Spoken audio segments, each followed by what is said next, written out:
Are generation gaps really a thing? Can the elders talk to the younger and the younger talk to the elders and get an understanding? We talked about this last week in Generation Gaps Part 1. Our Generation Gaps are really a thing Part 2 is about to go down right now. Welcome to We Are Your Aunties. Let's go. Hey, Auntie.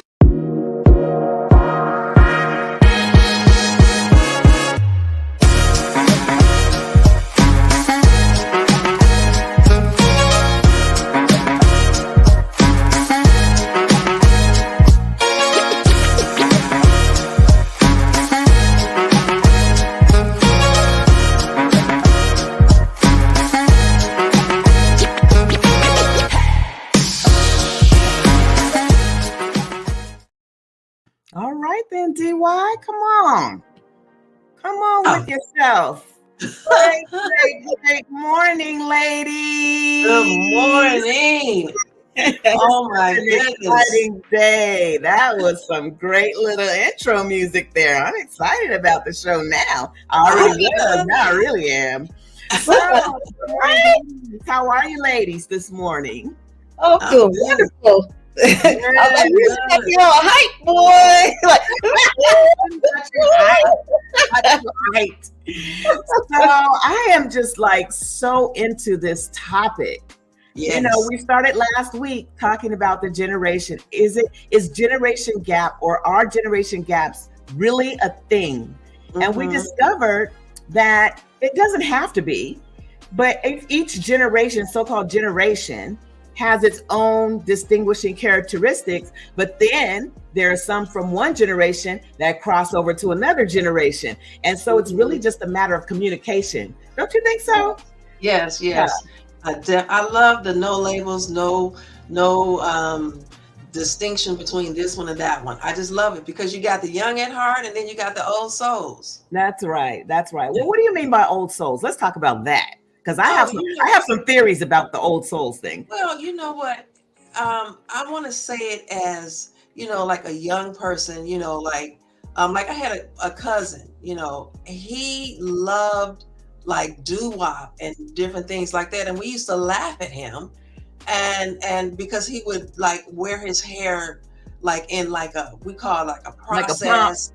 And then, so he would do his Elvis moves and we was like laughing at him, so he just loved that doo-wop style. It's like, why, instead of the music that everybody else was listening to. So I'm thinking like along those terms, you like what the generation before or before. Right. So it's like you're before your time, you're after your time, and there's all this in between. I think the only thing that I have a contention with is that old soul phrase, because for me that means, and I think a lot of people, I know you don't mean it, but I think a lot of people mean when they say that, they mean like this child's been here before. That kind of thing. And so I get what you're saying. Like it's that child that we had on last week where, he had received a new vehicle.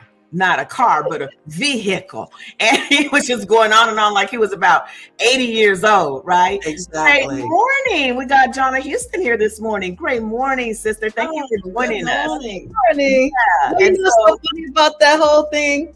Because, I think it depends on who the child has actually kind of been around, and they get that. And when they get to be around a lot of different type of family members, they can kind of pick and choose, kind of like a smorgasbord, like a smorgasbord of people. Yeah, I like that because when my grandchildren were young, my two older ones, they're 19 now, but I would talk to them because to me they were little people and they were very bright.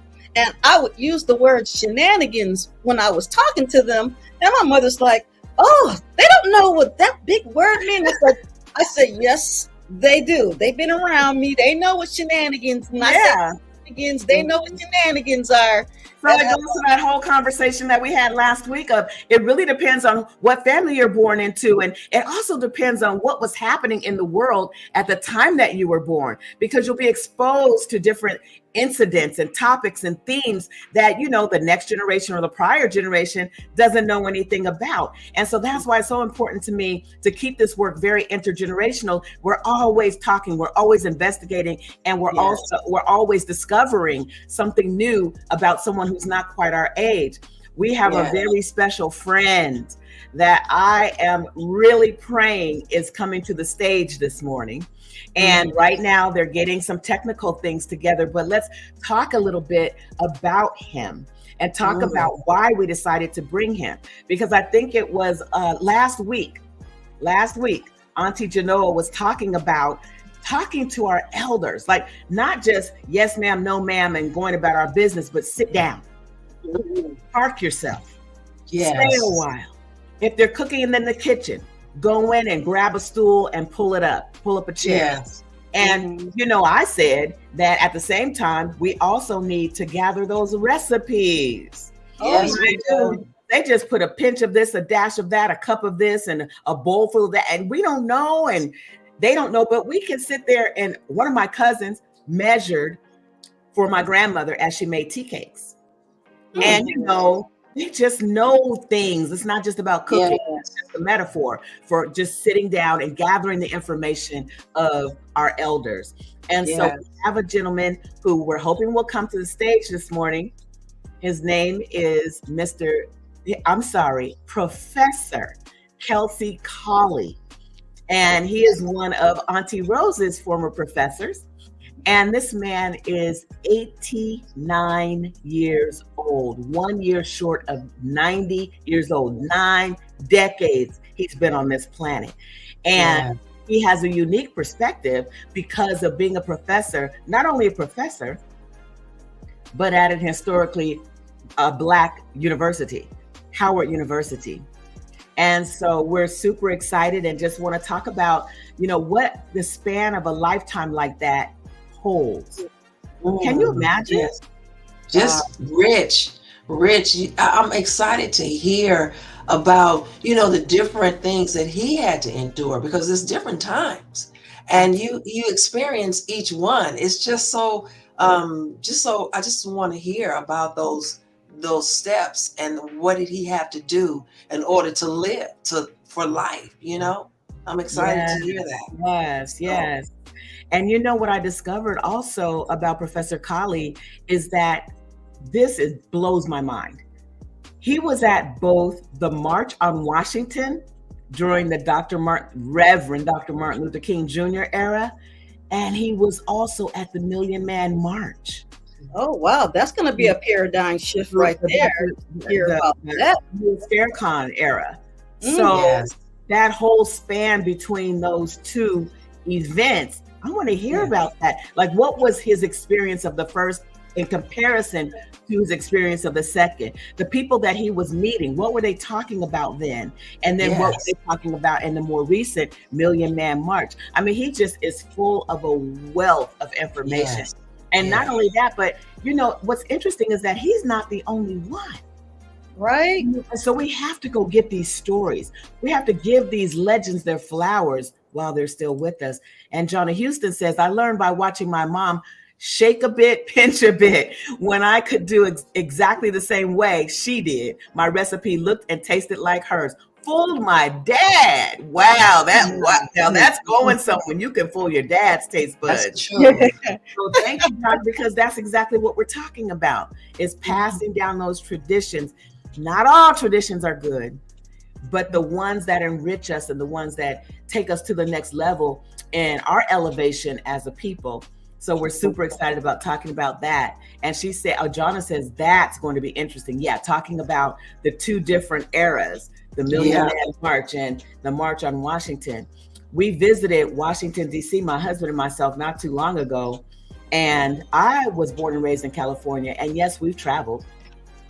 But to go to a city such as Washington, D.C., and just experience for the very first time, like seeing a train full of nothing but Black people. to see go to the Washington Mall and hear the stories of those who are at Capitol Hill and in other political environments, you know, some of the things that they hear and see and just those experiences. It was a great thing. Auntie Janelle, you look like you got something to say. I was just thinking about when you were talking about seeing a train full of Black people, because, you know, when I was growing up, you saw us, you saw communities of us, and now you see a couple of people and you're like just so excited, but then there's no closeness there. I'm like a stranger, even though we look the same. And that's why I like going to when Los Angeles will have the health fair on KJLH and everything, and my eyes would just drink in the beauty of our people, seeing all the differences, the outfits, and it's like I just want to go up. I know they'll probably think I'm crazy, but I want to go up and just hug them. It's like, oh my gosh, oh, you should. Oh, you should. No. When we were at the KBLH, they had it was a men's conference, and they have this every year annually. Everyone should try to go there if you can. It's absolutely extraordinary. And Dr. Cornel West was speaking. And I'll tell you what, when that man comes to the front of a room, he unifies us instantaneously. We were already unified before he got to the platform. But once that man spoke, the way that he speaks to us, he speaks to our souls. Because you know, what's interesting is a lot of these men and women that we consider our national treasures, our legends, they speak with such compassion and passion, empathy toward us, and they speak the truth. You know, Tavis Smiley and I were having a conversation when I went on his station recently, and we were talking about the truth, and we were talking about relative truth. Your truth, your truth, your truth, and then we meet in the middle somewhere. That's not the truth. No, the truth is the truth. It's black, it's white, it's vanilla, it's chocolate, it's salt, it's pepper. It's that distinguished, right? And so I think that our power will come back to us as we hear the truth of what our elders went through as they were going through life. Rose, talk to us a little bit about what it was like to be around Professor Colley and others like him at a historically Black university. You know what? First, I want to say, you know, I have to agree with what you were saying. You know, I mean, Auntie Genoa, went about the richness and just being around, because it straightens up your backbone, and you know just who you are and whose you are, and it is such a great feeling. But just to walk around the campus and people respecting each other, you know, giving that nod of, you know. Yes. And, you know, just the signs of the things that we offer, that we know each other about, you know, even if you don't even say anything, you know, it's that level of respect. And, you know, because I know where you've been, and we just meet there, and we just appreciate each other. So just to learn about the richness of our culture, and the different professors. Professor Colley is still, you know, that type of professor that, you know, he just kind of reached in and just held you and captivated me with his conversations, the richness of his stories. I was just sitting there, because I used to, you know, if you didn't have classes in between, you know, I would go to his office and just sit there and listen to his stories about different things, you know, some things around campus, but, you know, just his life. It was full of, you know, just color. You know, if I could talk in pictures and sound, it was just full of goosebumps and laughter from the gut. I love that. And that you had not just Professor Colley, but so many other professors that were on campus and administrators and faculty who just get you. just by virtue of our experience as Black people in America. I know Jonna is ringing in and she's saying, I've always believed us to be a people of oral tradition. Absolutely. The griots are everything to us. We handed down so much through stories and things written down to pass on. We seem to have lost that. You know, we have to a degree, and that's why we're here. We are your aunties. It's to bring that element that Auntie Rose just discussed, where, you know, we can just take one look at you. Yes. And know your whole life story almost, you know, or and be that ear, that listening ear, that compassion. You know, I know that Auntie Genoa has grandchildren already. And it's just a pleasure to hear her tell her story sometimes about how they, you know, relate to her as she's passing down different information. I won't call it traditions, because traditions can get us stuck. As far as I'm concerned, there's some good ones. Like, I would not want to miss a good old pot of collard greens on Thanksgiving. That's a tradition, right? You got to have your collard greens. You got to have your sweet potato. You got to have, you know, your yams. You got to have the things. But at the same time, there are some traditions that get passed on that are not good for us. Yes. Right? Like, some of us have traditions of hiding secrets and things like that. So, Janelle, tell us a little bit about your relationship with your children and your grandchildren, and just some of the things, like some of the key points that you've passed on. Well, one of the things I really want to make sure I passed on is a relationship with the Lord. As a young mother, I came to discover that was the most important thing, because contrary to popular belief, mom and dad can't be everywhere, but God is everywhere. And if I give them a relationship with God, I've given them everything. And so I tried to pass that along. I'm teaching them about having integrity. Like I was telling my son when he was young, not to be the wise guy, because if you're the wise guy, if something happens and you got that reputation for being the wise guy, something could even happen and they'll have the culprit right there. But then they see you, the wise guy, there, and they'll let that person go and come after you, even though you didn't do that. You don't want to be that person. You know what I'm saying? So interesting. So how do you see that playing out with your grandchildren?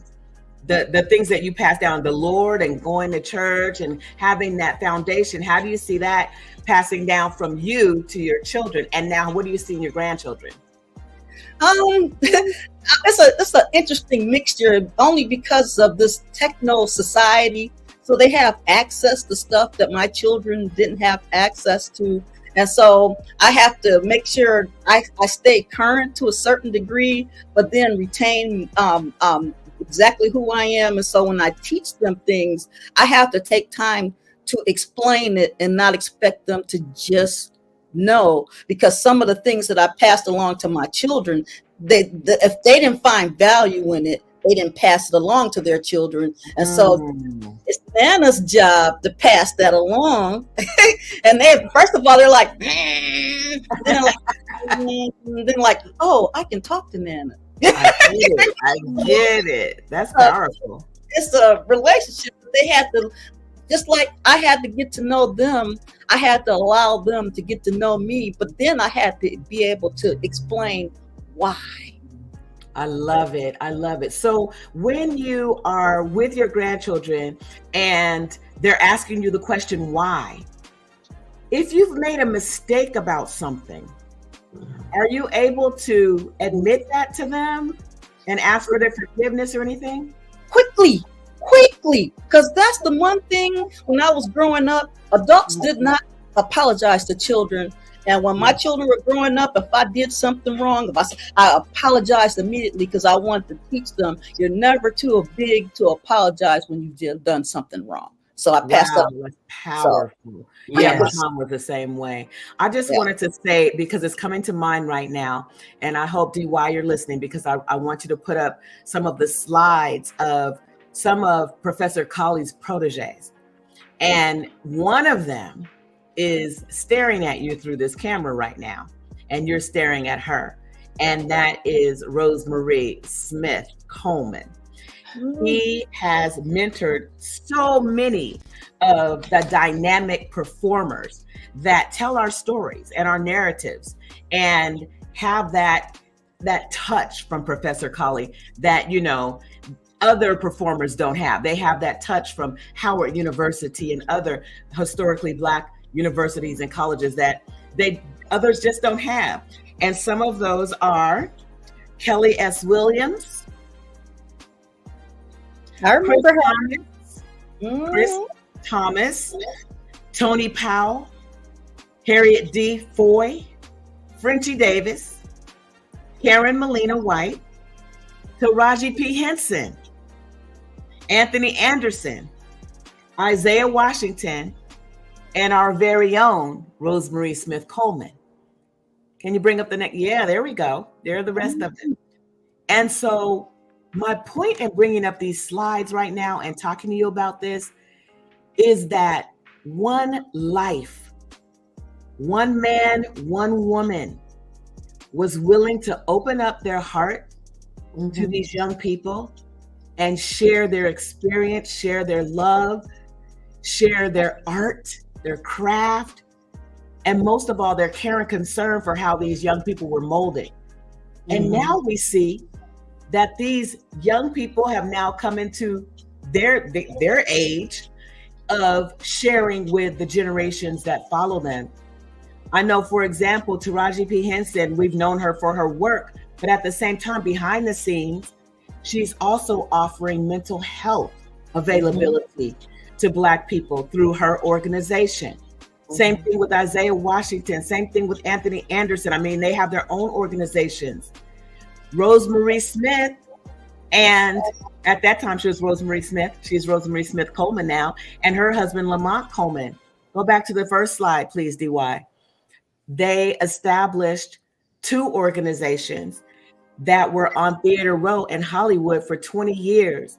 And students would come in by bus, train, whatever was smoking, and they would land in the laps of these 2, and they would mentor them. So you see how, you know, one drop of water in the pond, the ringlets just go out and out and out and out. And you may not think what you're saying to a young person in the moment matters, but trust me, it does. So Rose, tell us a little bit about your experience based on what you got from Howard University and Professor Colley and others. Tell us about how that affected your walk as you were on Theater Row in Hollywood for those 20 years. Yeah, so I just want to say, you know, that, you know, Professor Colley and, you know, other professors did bring, steered the recent graduates or students that from Howard to our theater. And I didn't even know at first. And then they started telling us what was going on. So I thought that was just, you know, I was really grateful for that. But I want to say that Anthony Anderson, Taraji, Paula J. Parker, you know, all came to the theater and supported our theater. Taraji hosted one of our award ceremonies, and so did Paula J. Parker and Anthony Anderson.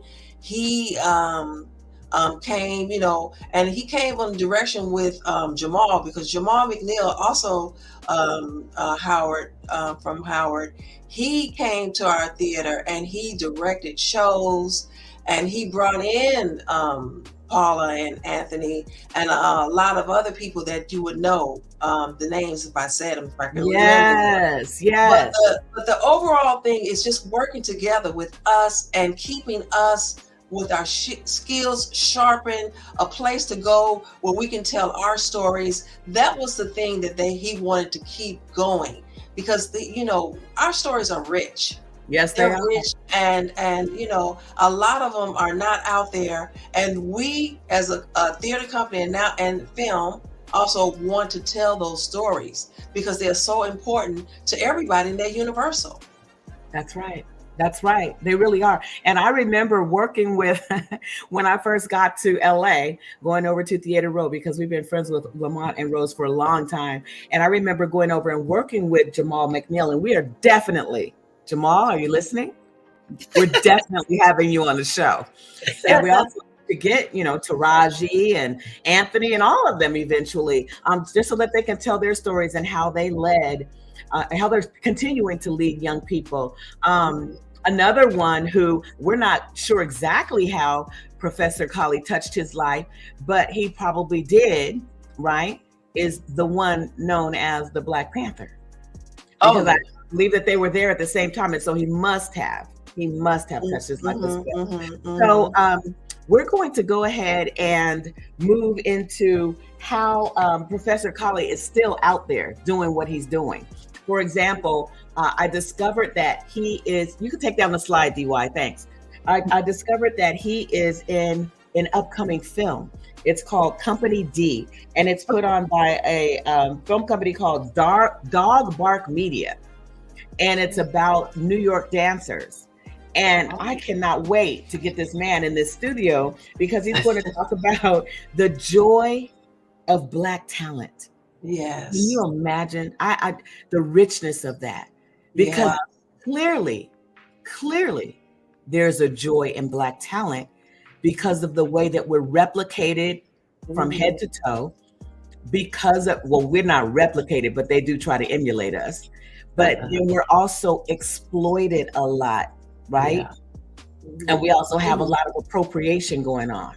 Yes. And so we know that we're it. And that's not from a prideful place. That's just from an acknowledgement of observation, right? And experience. And that we do bring this world so much joy that they try to take it and bottle it up and sell it. But you know what? The thing is about appropriation, I've said it before, I'll say it again, is that they can take and they can steal and they can rob and they can pillage.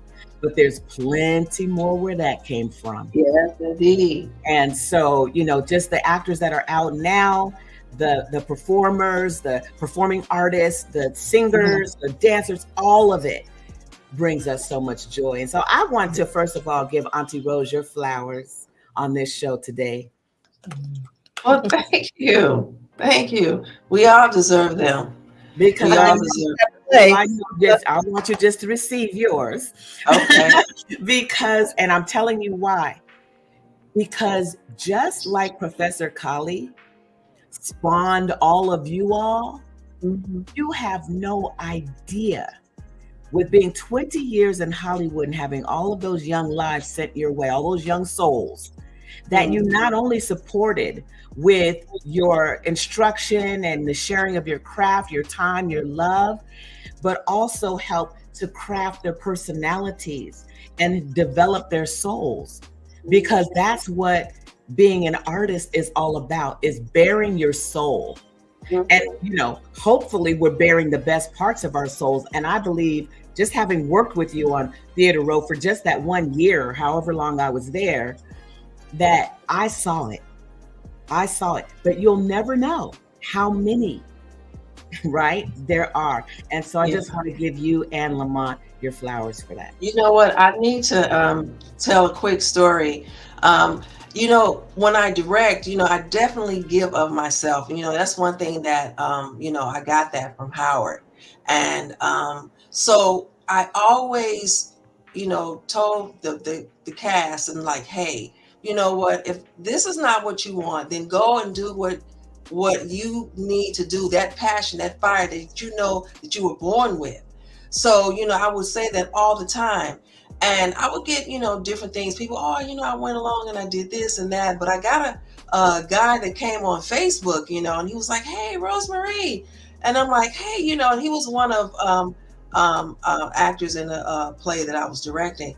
And he was like, you know what? I just want to thank you for, telling me to go and find my passion. He said, because I'm a doctor now. And I was like, no. And then, and you know what? It's because of people like Professor Colley that poured into me. And just like you were saying earlier, that, I am, selflessly giving of myself, giving the gifts that God's given me to people that need, that want to grow and do better for themselves. But to get, that information from him, it was like, it made me feel so good. I was like, oh my God, thank you so much. But thank all the people that was before me, because, you know, we stand on shoulders that went through so much, that you part. know, and Professor Colley is one of them. So, you know, I'm just grateful for, and then I'm meant to mention Karen came to the show, came to our theater too.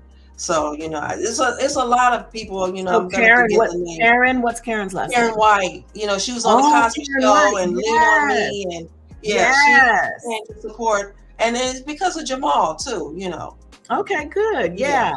And you know, we were talking about this last week too, in part 1, where what we need to do is open our mouths and begin to have these conversations and not be afraid of our young people, because what they need to realize is that, you know, some people call it standing on shoulders, but what I also realize is that we have carved out, and our ancestors, our elders, carve out a path for us.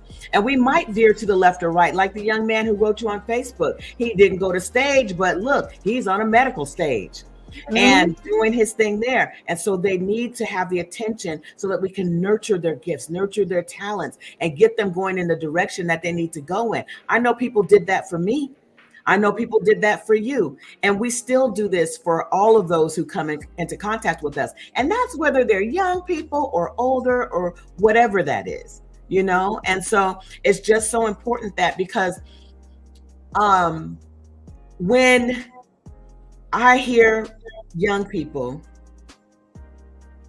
that's always so strange for me to say, the young people.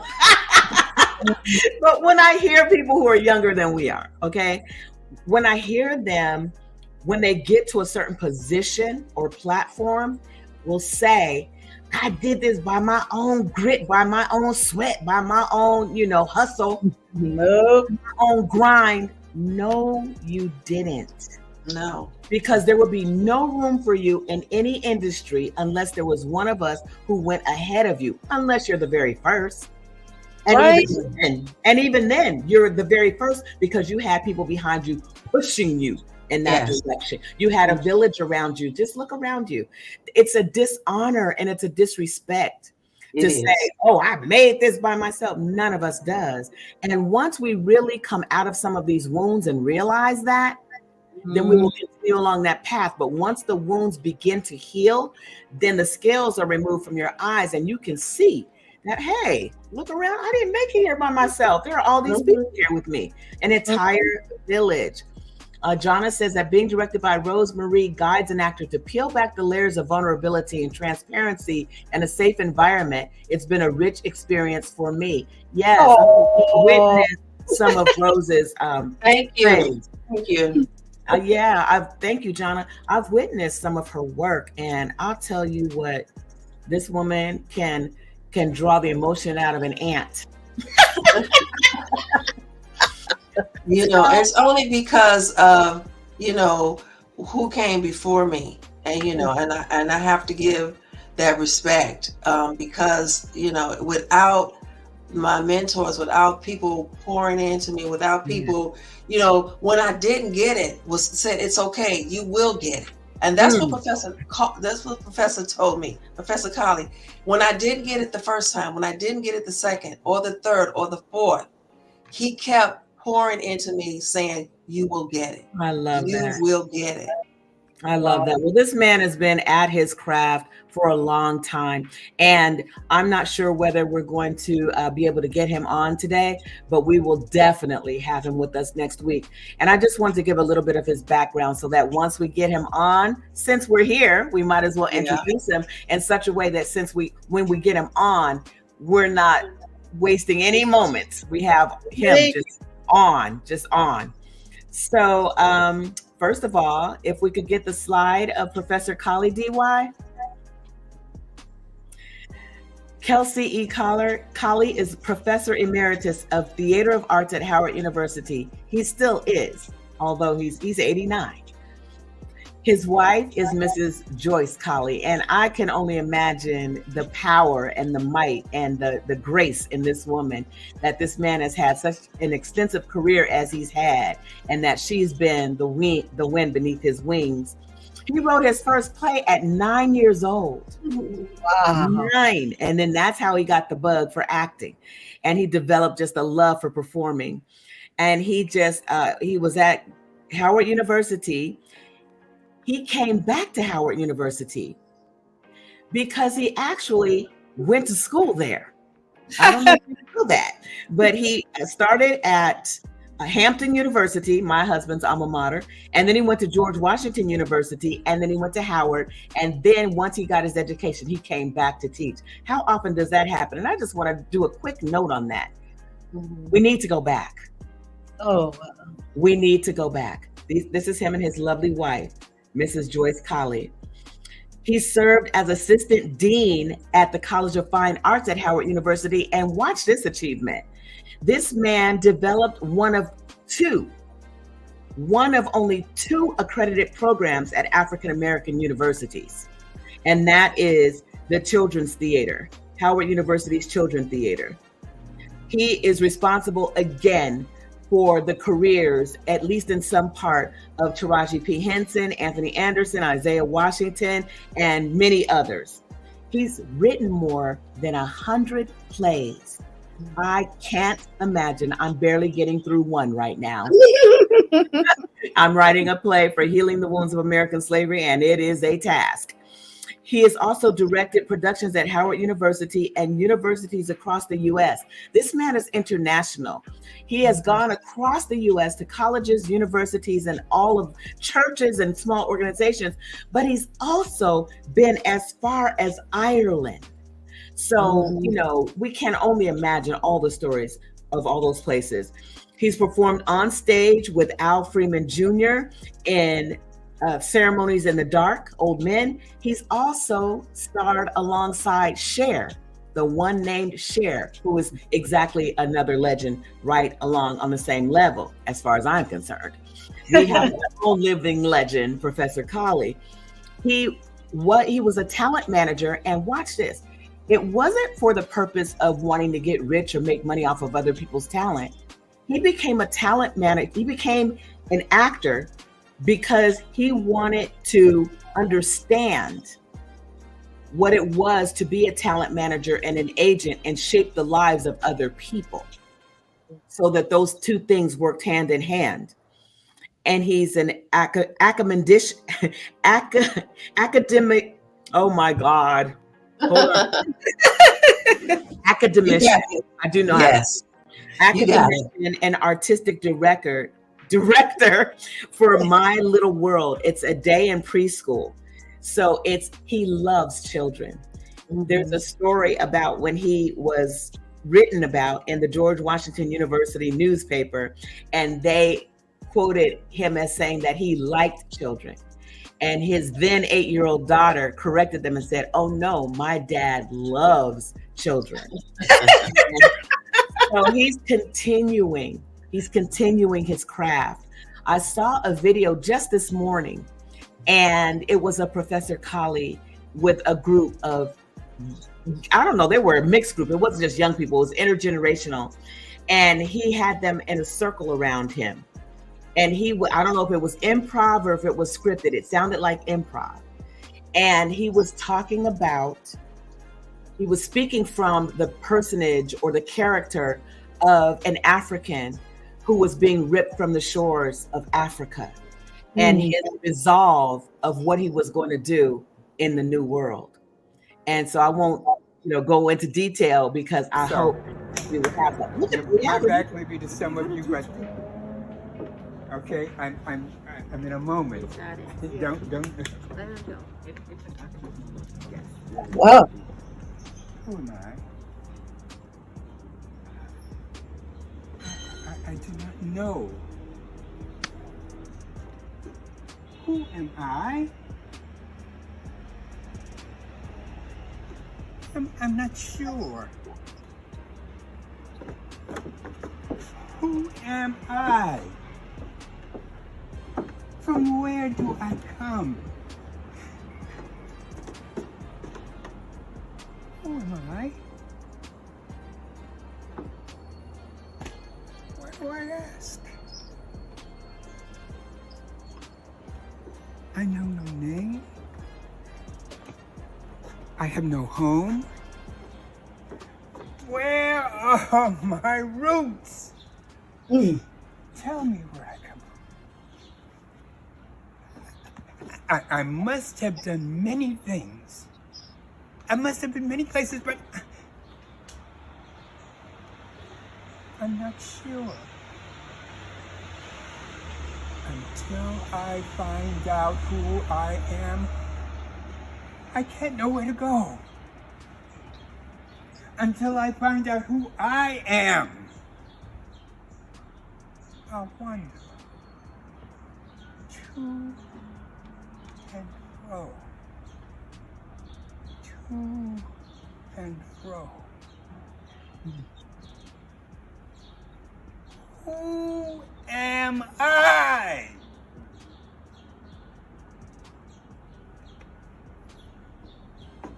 The women and the children were left unironed. But the men were fastened together two by the ankles. The entire deck of the ship was covered with them, masked so tightly together that they could almost breathe each other. And still they came from the shores of my beautiful Africa, torn from the breast of Mother Africa. They came in chains and irons. Listen to the voices of our mothers in the crackling fires. Hear our mothers' voices. Whisper as the wind whispers through the trees. It is their lifeblood and mine mingling together in the sands along the beaches. I stand here on the white fringe edge of the world, waiting for tomorrow to come. Africa! I touch your shores for the last time. We part company, you and I. Like a suckling baby, I am ripped from my mother's breast and flung into a new world. My tears are salty. They dry on my sun-drenched, wind-cracked cheeks. There's no time for tears now. A new home and a new life await me. And I must be ready. I must be strong. I must be ready. I must be strong.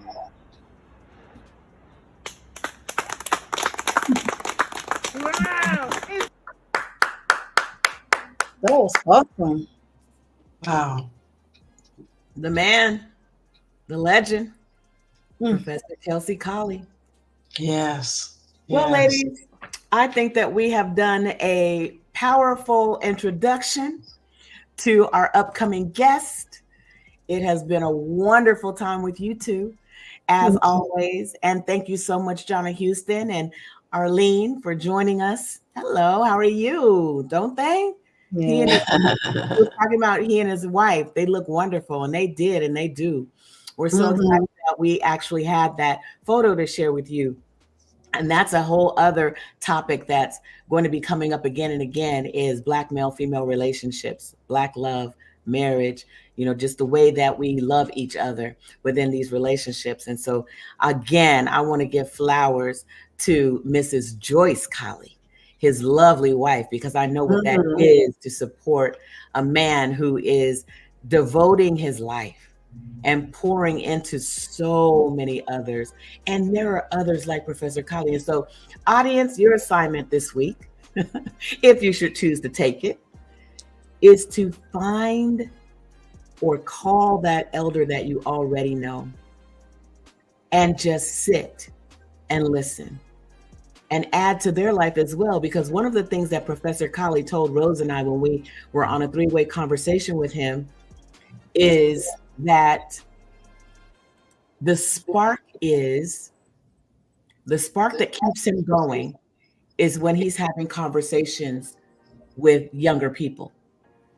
And for him, we're the young people, right? And I told him in exchange that the spark that keeps me going with the work that I do is knowing that there are men and women like him still walking the planet who are loving on us unconditionally and sharing their love and their stories with us. And so I'm going to go ahead and close with that. And I would like to give each of the aunties an opportunity to say anything that you would like to say in closing, starting with you, Auntie Genoa. Well, I think that's an interesting assignment that you gave to them. As I tell my grandchildren all the time, I said, whatever questions you have, you can ask me, you can ask your grandparents that's still living. Ask those questions, because once our eyes are closed, you won't have another opportunity. And I can't even tell you the stories that I hear and the stuff that I thought, in my young person's mind when I was asking my parents questions that I thought I knew the answers to. And just ask them the answers will blow your mind. I love that. You know what?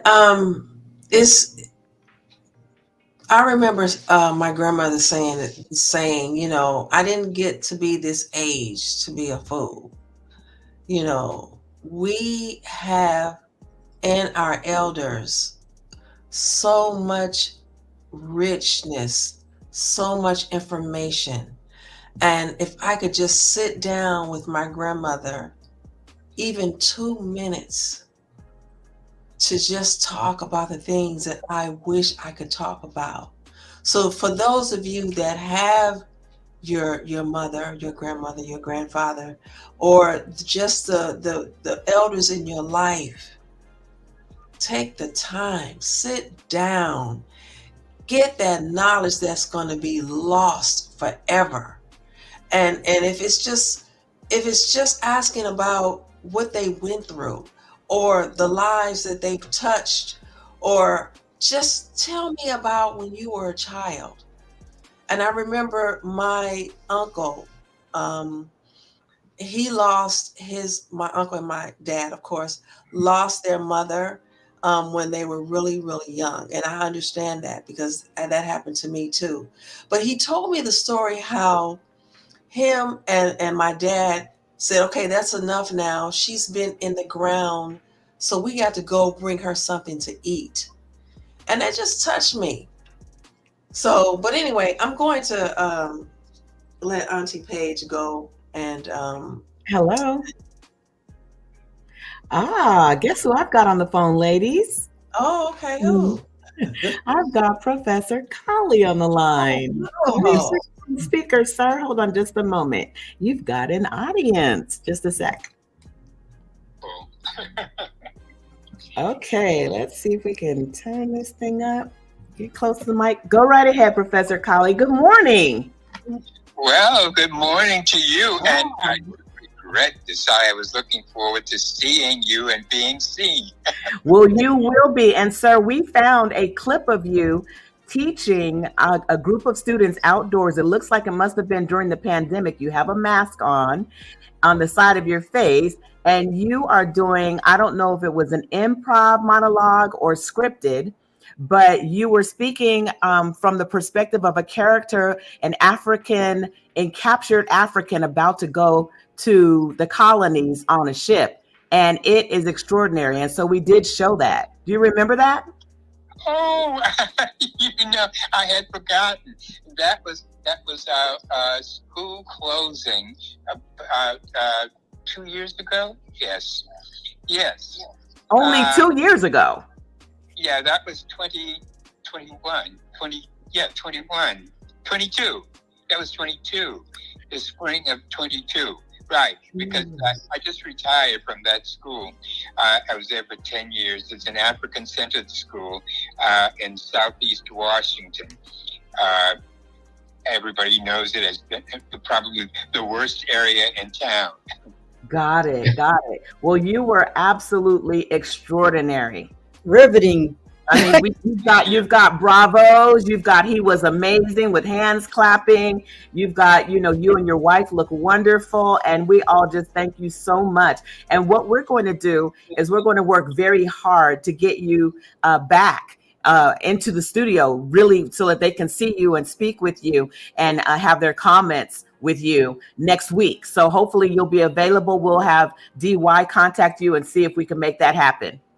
I will see to it that I am available, and I do appreciate it because I was so looking forward to it. Oh, we were so looking forward to you as well. And so we're going to let you go for now, but we will work very hard to get you here next week. We're just going to do everything we can. All right. Well, thank you. Thank you so much. I appreciate it. And you have a blessed week. Okay, you too, Professor Colley. We'll see you then. Bye. We appreciate you. Oh, that's you. All right. Bye-bye. Wow, what a treat. That was wonderful. That was wonderful. Yes. Thank you. Oh, thank you, Arlene. We love you too. I love you, Uncle. Thank you. Rosemary. That's Unc. Oh, Unc. Oh, that's Unc. That's your Unc. I love it. Yay. We love it when our families come through. So thank you all for being here. Can you bring up, you don't even need to bring it up. You and the ladies can stay on the screen. I'm just going to do a quick pages spin, and you don't even need to bring the slide. I just want to wrap up what we have experienced today. So we're talking about generations. Generations are what, I don't know, the world considers, and particularly the Western world, considers to be divisions between ages of people. But we're kingdom children. right. And there is a generation of us on earth right now. Yes. It is all inclusive. And so I think what I would love for us to target coming into this week is, again, the homework assignment that we have, which is to find someone who is older and glean from their experience and their stories. But on the flip side of that, I would love for you to find someone younger and allow them to teach you something new. It doesn't have to be about technology. It can be that, but I would prefer that it be non-technological. That you tell them, can we have a moment of phones down? Just a moment of phones down. And I want you to teach me something that you think I don't know. And if it's something you know, then let them know, I know that, teach me something else, because there's going to be something. And just keep going until you find something that they can teach you. Because it does something for a person when they can teach you something. They can give you the gift of their heart. They can give you the gift of their knowledge and their wisdom. And let me tell you, there's a whole lot that young people can teach us right now. That has nothing to do with TikTok, has nothing to do with YouTube, has nothing to do with any of those things. Instagram, none of those things. What happens when children are bullied at school? Do you know anyone who's addicted to fentanyl? Do you know anyone who ask them, get into their world? And that's the only thing that's going to break down the walls. And so I think for Paige's Pen today, I would just say it's all about communication, and communication is two ways. It's listening with your mouth closed, listening with your mind open to what the person is saying rather than what you're about to say next. I'll repeat that because somebody didn't hear that.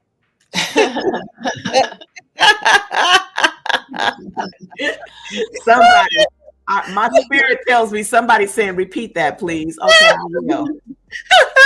And I hope you're listening. If you're listening, say, I'm listening. I'm listening. I'm listening. Audience, if you're listening, say, I'm listening. Great. I heard you in my spirit. What I said is, when someone is speaking to you, whether you're speaking to an older person, a younger person, or one of your peers, listen with a mind toward hearing and understanding and comprehending what they're saying to you, rather than formulating what you'd like to say to them next. Mm-hmm. It will make a complete difference in the way not only that you communicate and the way that you listen and the way that you're heard, but what that does is it breaks down barriers, because it helps that person to understand that you really care about what they had to say. You really care about who they are as a person. You really care about what's happening in their world, and the walls come down. Because there aren't that many people on the planet, and in this cultural construct with all the social media that's in our faces every day, and that so easily tempts us to text rather than call, to call rather than visit, that people aren't communicating on the level that we know we're capable of communicating on. And that's what's going to begin to unite us. Because once I know what's going on with you, I can do something about it. Or I can just listen to you. But at the same token, we also want to be heard, right? Yes. So yes. I know that in my circle, my inner circle, there are often times when I will stop and say, I was speaking. Yes, real quick. And I will also, if I find myself over talking someone, I will stop myself and apologize. I'm sorry, I cut you off. You were saying, and then get right in there. So these are just little tips that, we can carry with us, but I would like for you to listen from that place when you're talking to your elder this week. And older people, I would love for you to listen from that place when you're listening to young people, and not just think, oh, they don't really have anything to say, or, oh, they're getting on my nerves. I just hurry up with your little story. No, it's not just a little story. It's their life you're listening.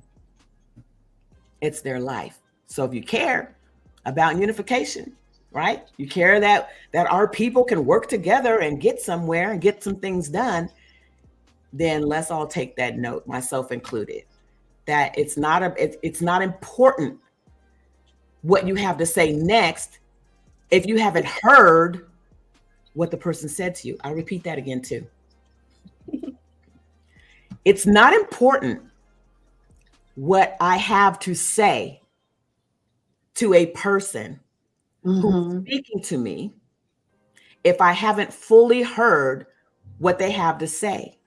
Because how do I know what I'm going to say when I haven't fully heard what they were saying to me first? You feel that?